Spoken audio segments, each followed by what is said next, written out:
to my studio. My name is Tierney. Today we're going to do a short introduction to AHIMSA.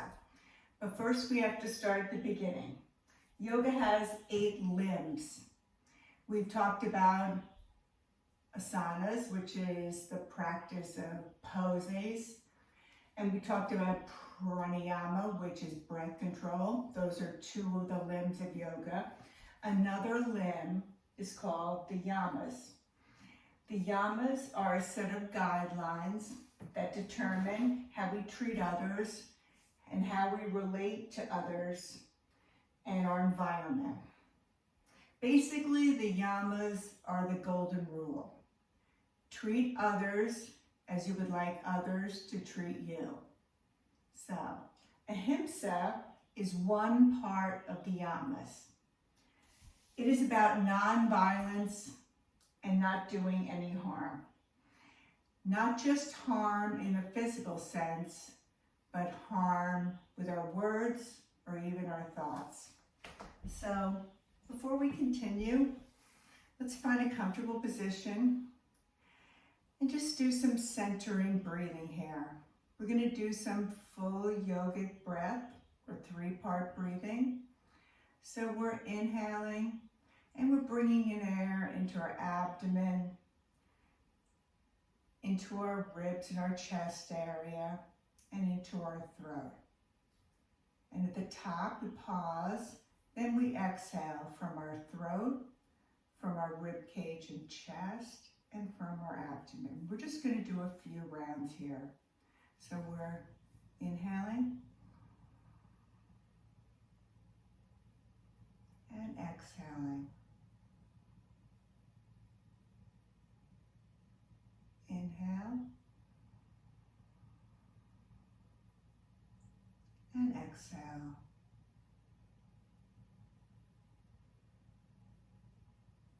Inhale and exhale. 2 more. Inhale into your abdomen, your rib cage, and your throat, and hold. And exhale from your throat, your rib cage, and your abdomen. 1 more time. Inhale through your abdomen, your rib cage, and your throat. And exhale from your throat, your rib cage, and your abdomen. Let's bring our hands to prayer center and just do a nice inhale up and exhale and fold down. 2 more. Inhale up and exhale, bring it down. 1 more. Inhale up and exhale. So hopefully you're nice and centered now. So we're going to learn a little more about AHIMSA. So again, it's non-violence, doing no harm in a physical way, with our thoughts and with our words. So, it can basically be divided into 3 parts. First part is our relationship to others.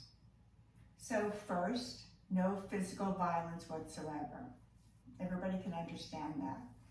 The next part is using only kind and positive words toward others.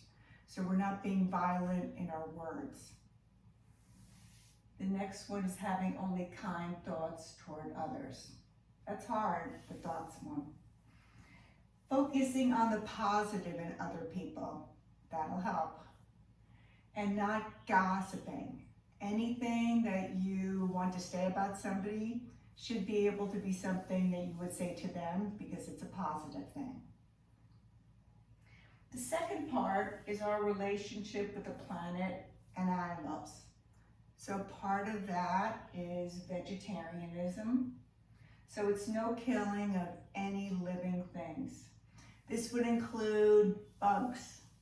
So maybe that's hard for some people to comprehend, the idea that you see a bug on your floor in your house. Maybe take a piece of paper under it and bring it outside. So you're going to make an effort to not kill any living thing. So making choices that do no harm to the earth. So this includes reducing, reusing, and recycling. And I think reduce is really important. It's not buying more than you really need. So you don't have to be getting rid of and throwing more things away. So to reduce is probably the most important.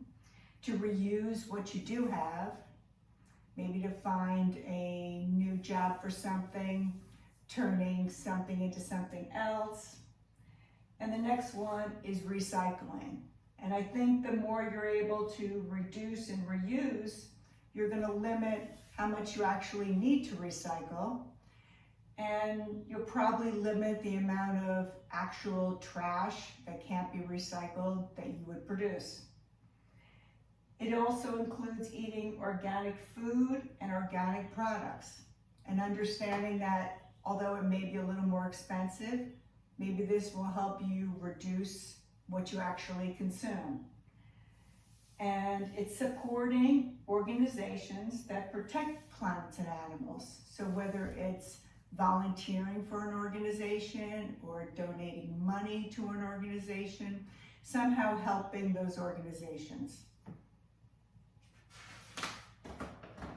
And the third, and the biggest, is our relationship with ourselves. So this includes no negative self-talk, positive thoughts directed at yourself. Only think good things about yourself, and when you think something negative, push it away and find that positive. So praise yourself for your accomplishments and be loving and kind to yourself.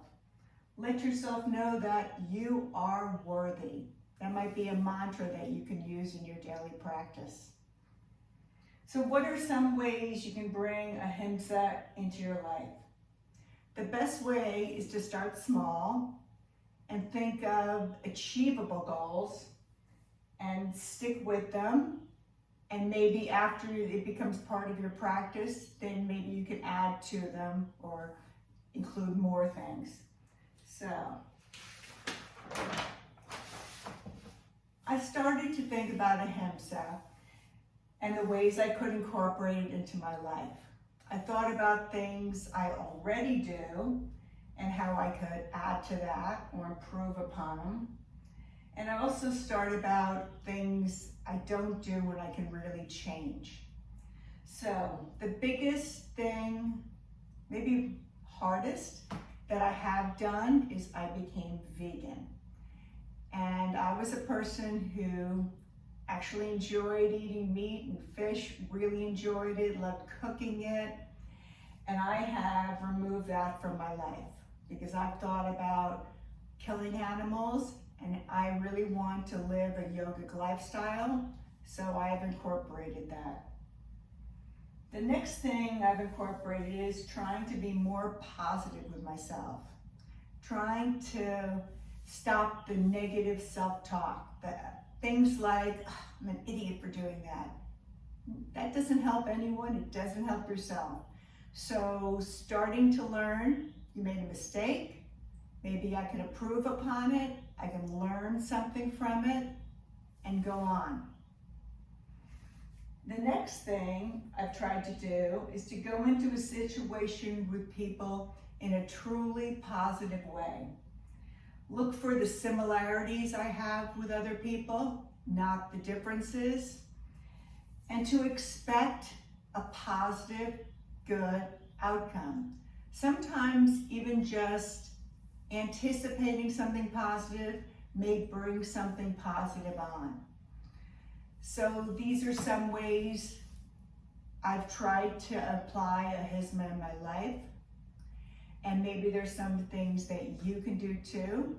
It might be as simple as not getting mad at the person who's going 10 miles under the speed limit in front of you.